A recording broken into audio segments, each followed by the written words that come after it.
গল্প কবিতা পাঠে সকলকে স্বাগত জানিয়ে শুরু করছি আজকের গল্প রামের সুমতি। লেখক শরৎচন্দ্র চট্টোপাধ্যায়। পর্ব 4। রাম ভাত খাইতে বসিয়াছিল। দিগম্বরী আড়ালে বসিয়া সুর তুলিয়া বলিলেন, অত বড় ছেলেকে অমন করে মারা কেন?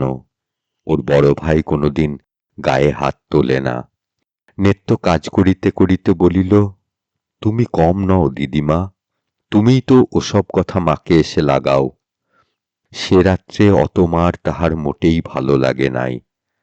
রাম শুনিয়া চোখ পাকাইয়া বলিল, ডাইনি বুড়ি আমাদের সব খেতে এসেছে। দিগম্বরী চেঁচাইয়া উঠিলেন, নারানী, শুনে যা তোর দেওরের কথা। নারায়ণী স্নান করিতে যাইতেছিলেন। ফিরিয়া আসিয়া ক্লান্তভাবে বলিলেন, পারিনে মা আর কথা শুনতে। সত্যি বলছি নেত্য, মরণ হলে আমার হাড় জুড়োই, আর সহ্য হচ্ছে না। ওরে ও বাঁদর, এখনো তোর পিঠের দাগ মিলয়নি, এর মধ্যেই সব ভুলে গেলি? রাম জবাব দিল না, ভাত খাইতে লাগিল। নারায়ণী আর কোনো কথা না বলিয়া স্নান করিতে চলিয়া গেলেন। উঠানের উপরেই একটা পিয়ারা গাছ ছিল। ভাত খাইয়া রাম তাহার উপর উঠিল এবং নির্বিচারে কাঁচা পাকা পিয়ারা চর্বণ করিতে লাগিল। কোনোটার কতকটা খাইল, কোনোটার একটু কামড়াইয়াই ফেলিয়া দিল। নিতান্ত কাঁচাগুলো নিরর্থক ছিঁড়িয়া এদিকে ওদিকে ছুঁড়িয়া ফেলিতে লাগিল। দেখিয়া দিগম্বরীর গা জ্বালা করিতে লাগিল। নারায়ণী বাড়িতে নাই। তিনি আর সহ্য করিতে না পারিয়া বলিলেন, তোমার জন্য তো বাছা পাকা পিয়ারা দাঁতে কাটবার জো নেই, কাঁচাগুলো নষ্ট করে কি হচ্ছে? রাম কোনোদিনই তাহার কথা সহিতে পারিত না। বিশেষ এইমাত্র নেত্তর কাছে মার খাইবার কারণ জানিতে পারিয়া রাগে ফুলিতেছিল। গাছের উপর হইতে চেঁচাইয়া বলিল, বেশ করছি বুড়ি। এই বিশেষণটা দিগম্বরী সবচেয়ে অপছন্দ করিতেন। মুখ বিকৃত করিয়া বলিলেন, বুড়ি, বেশ করছ? আচ্ছা আসুক সে। যেমন কুকুর তেমনি মুগুর হওয়া চাইত। কি বেহায়া ছেলে বাবা, মার খেয়ে পিঠের চামড়া উঠে গেল, তবু লজ্জা হল না। রাম উপর হইতে বলিল, ডাইনি বুড়ি, ডাইনি বুড়ি, যত বড় মুখ নয় তত বড় কথা। পাজি হারামজাদা, নাব বলছি। রাম বলিল, নাবব কেন, তোমার বাবার গাছ? দিগম্বরী খেপিয়া উঠিলেন, চিৎকার করিয়া বলিলেন, অ্যাঁ, বাপ তুললি?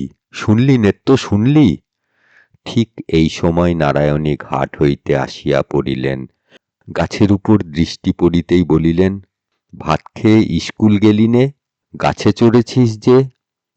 রাম ভাবিয়া রাখিয়াছিল গাছের উপর হইতে দূরে বৌদিকে আসিতে দেখিয়াই সে নামিয়া পলাইবে, কিন্তু ঝগড়ায় ব্যস্ত থাকায় পথের দিকে নজর করে নাই। বৌদিদি একেবারে উঠানে আসিয়া দাঁড়াইয়াছেন। সে ভয়ে বলিল, পিয়ারা খাচ্ছি। তা তো খাচ্ছিস, ইস্কুল গেলি নে? আমার পেট কামড়াচ্ছে যে। নারায়ণী জ্বলিয়া উঠিয়া বলিলেন, তাই ভাত খেয়ে উঠে কাঁচা পিয়ারা চিবোচ্ছ? দিগম্বরী মেয়ের গলা শুনিয়া ছুটিয়া আসিয়া বলিলেন, হারামজাদা ছোঁড়া আমার বাপ তোলে, বলে নাবব কেন, তোমার বাপের গাছ? নারায়ণী চোখ তুলিয়া বলিলেন, বলেছিস? রাম চোখ মুখ কুঞ্চিত করিয়া বলিল, না বৌদি, বলিনি। দিগম্বরী চেঁচাইয়া উঠিলেন, বলিসনি হারামজাদা? নেত্য সাক্ষী আছে। তারপর মুখ বিকৃত করিয়া সানুনাসিক সুর করিয়া বলিতে লাগিলেন, সেদিন যখন বেতের উপর বেত পড়েছিল তখন, আর করব না বৌদি, পায়ে পড়ি বৌদি, মরে গেলুম বৌদি। চেপে ধরলে চিঁচি করো আর ছেড়ে দিলে লাফ মারো, হারামজাদা। রাম আর সহ্য করিতে পারিল না। তাহার হাতে একটা বড় কাঁচা পিয়ারা ছিল, ধাঁ করিয়া ছুঁড়িয়া মারিয়া দিল। সেটা দিগম্বরীকে স্পর্শ করিল না। নারায়ণের ডান ভ্রুর উপরে গিয়া সজোরে আঘাত করিল।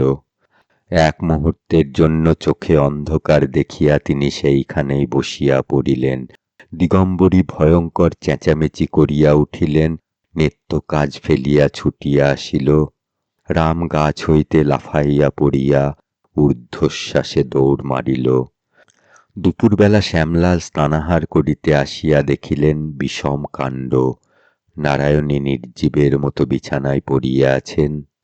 তাহার ডান চোখ ফুলিয়া ঢাকিয়া গিয়াছে, তাহার উপর ভিজা ন্যাকড়ার পটি বাঁধিয়া নেত্য পাখা লইয়া বাতাস করিতেছে। দিগম্বরী আজ আর আড়ালে গেলেন না, সামনেই চিৎকার করিয়া কাঁদিয়া বলিলেন, রাম মেরে ফেলেছে নারানীকে।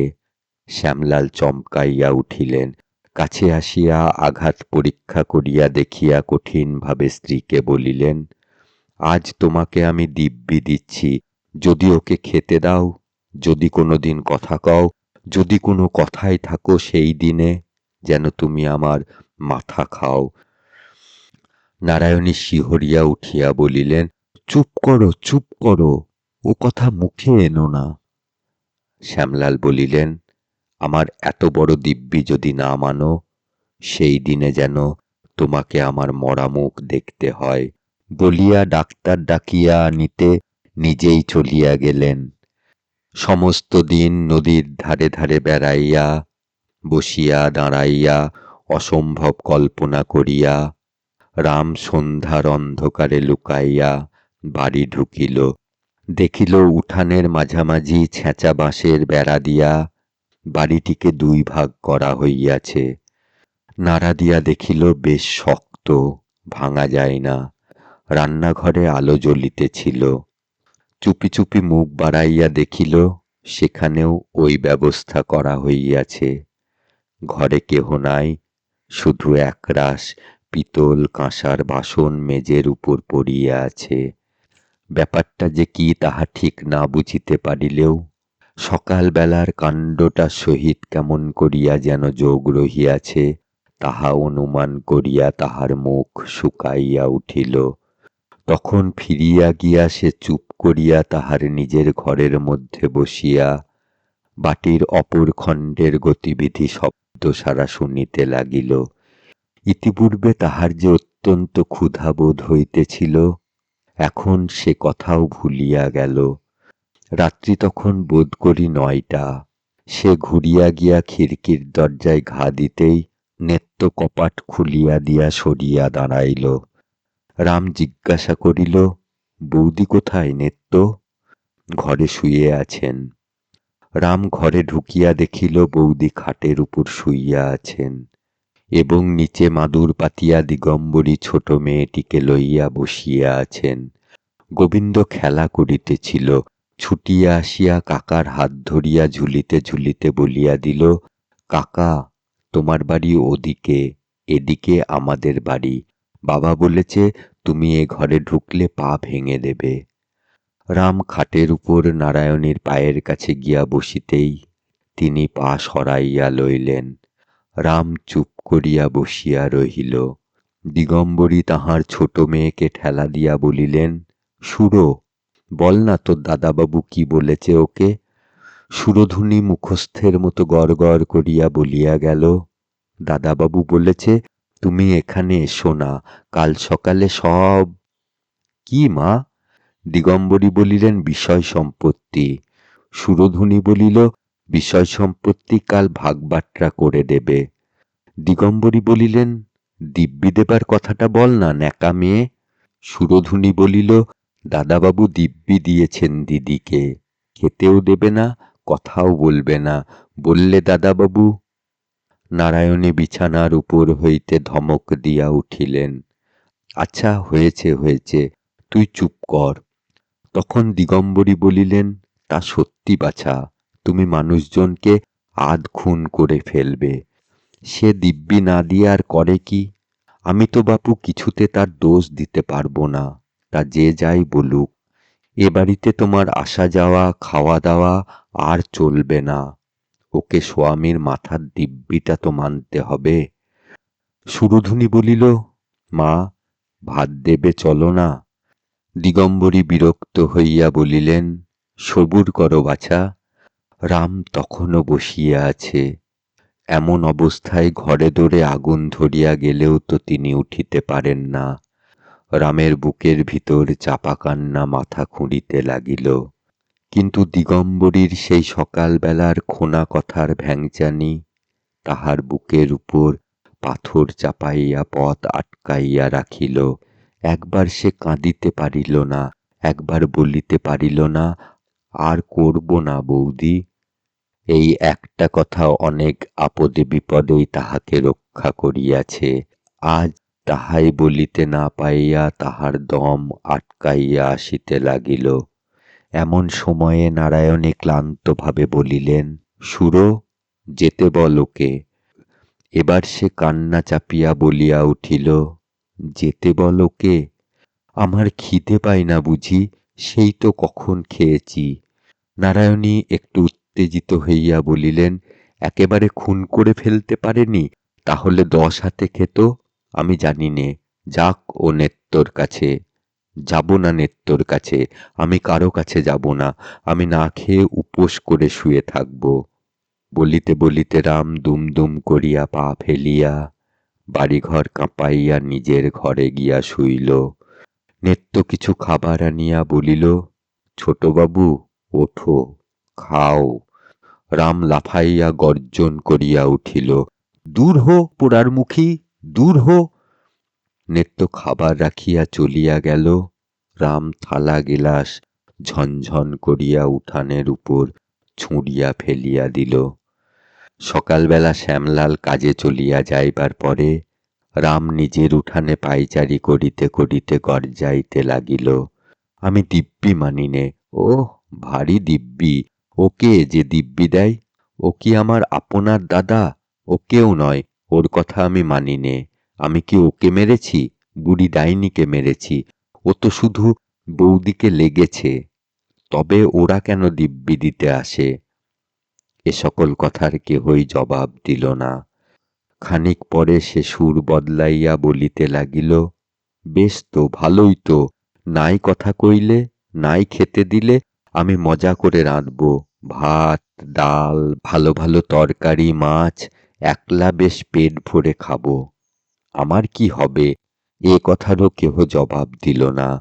তখন সে রান্নাঘরে ঢুকিয়া ক্ষণক্ষণ ঝনঝন শব্দে থালা ঘটি বাটি নাড়িয়া চাড়িয়া কাজ করিতে লাগিল।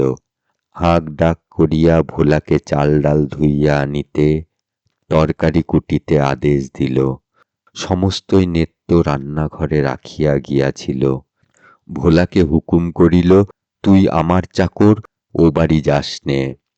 ও বাড়ির কেউ যদি এদিকে আসে তার পা ভেঙে দিবি, বুঝলি ভোলা?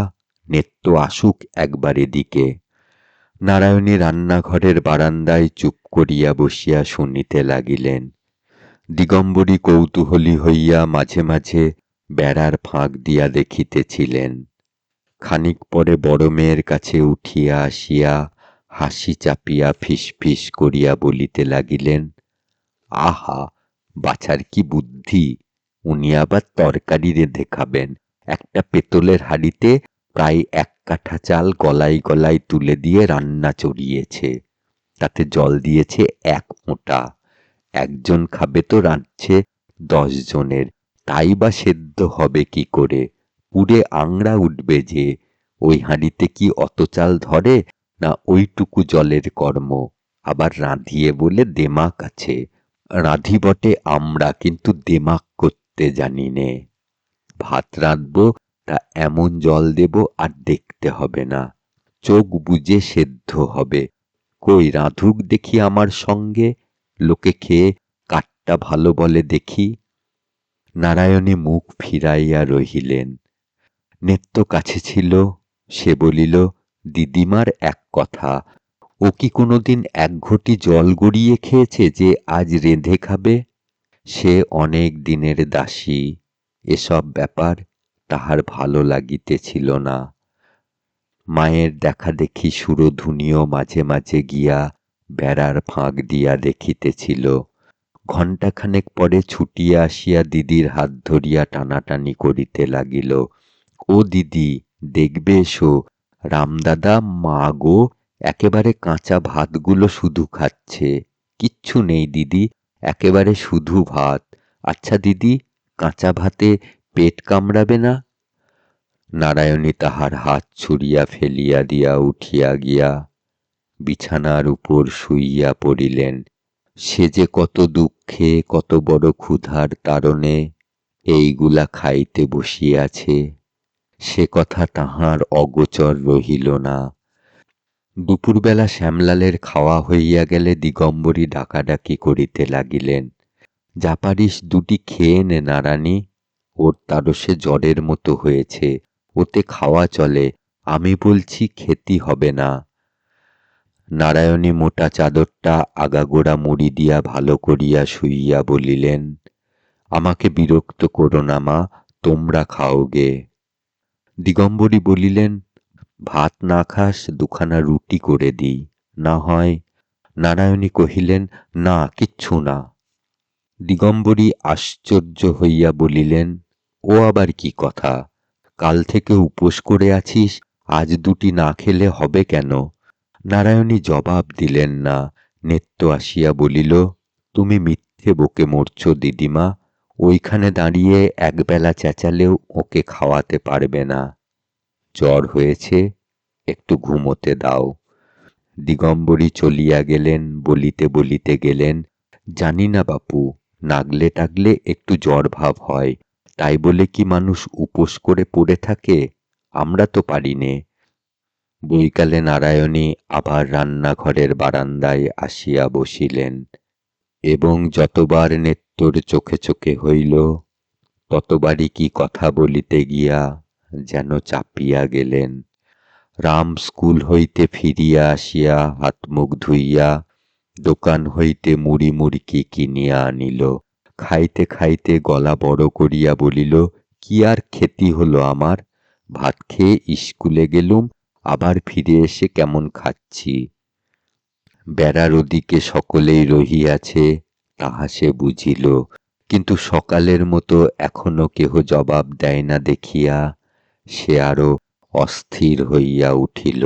চেঁচাইয়া বলিল, এই দিকটা আমার সীমানা, কোনোদিন নেত্য কি কেউ যদি আমার সীমানায় আসে, তখন পা ভেঙে দেব। এই পা ভাঙার ভয় সে ইতিপূর্বেও দেখাইয়াছিল, সেবারেও যেমন ফল হয় নাই, এবারেও হইল না। কেহ ভয় পাইয়াছে কিনা বোঝা গেল না।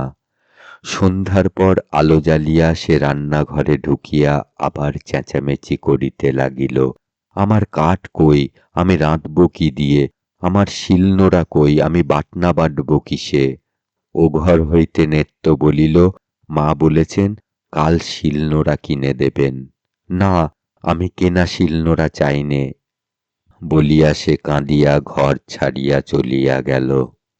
খানিক পরে ফিরিয়া আসিয়া বলিল, কেন আমার গণেশকে ধরালে? কেন আমাকে খোনা খোনা করে ও বুড়ি ভেঙালে?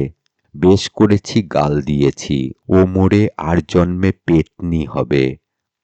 দিগম্বরী চোখ কটমট করিয়া বলিলেন, শুনলি নারানী, শুনলি?